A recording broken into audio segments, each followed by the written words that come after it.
بسم اللہ الرحمن الرحیم۔ محترم ناظرین، آج آپ کے سامنے ایک دیہاتی کا قصہ بیان کرنا مقصد ہے، جس میں میرے اور آپ کے لیے بھی عبرت کا اور نصیحت کا بڑا سامان ہے۔ ایک دیہاتی نے کسی شہر میں فٹ بال کھیلتے ہوئے لوگوں کو دیکھا تو اس نے قریب میں کھڑے ایک بزرگ سے پوچھا کہ چچا جان، اس فٹ بال کی کیا غلطی ہے جو سارے لوگ مل کر اس کو لاتوں سے مار رہے ہیں؟ ان بزرگ نے جواب دیا کہ اس فٹ بال کی سب سے بڑی غلطی یہ ہے کہ وہ اندر سے خالی، ورنہ کسی کی کیا مجال کہ اسے لاتوں سے مارے۔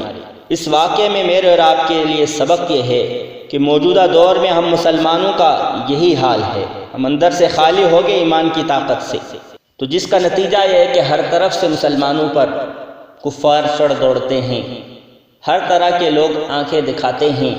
وجہ یہ ہے کہ اندر سے اللہ تبارک و تعالیٰ کے ساتھ جو مسلمان کا ایمانی تعلق ہونا چاہیے تھا، وہ تعلق ختم ہو چکا۔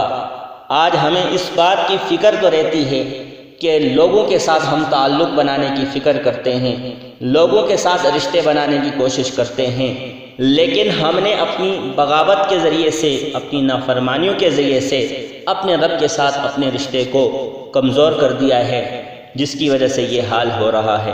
یہ واقعہ مجھے اور آپ کو یہ دعوت فکر دے رہا ہے کہ تمہارا اندر جو خالی ہو گیا ہے، اس اندر کو اپنے رب کے ساتھ تعلق جوڑ کر اس کو بھرو، پھر دیکھو کہ رب تعالیٰ تم کو کیسے دنیا اور آخرت میں عزتیں دیتے ہیں۔ دعا ہے جو کچھ کہا سنا کہ اللہ تبارک و تعالیٰ مجھے اور آپ کو اس پر عمل کی توفیق عطا فرمائے۔ آخر میں گزارش یہ ہے کہ مزید اس طرح کی ویڈیوز کے لیے ہمارے اس چینل تعلیم اسلام میڈیا کو سبسکرائب کر لیں اور اس ویڈیو کو اپنے دوستوں کے ساتھ شیئر کریں۔ شکریہ۔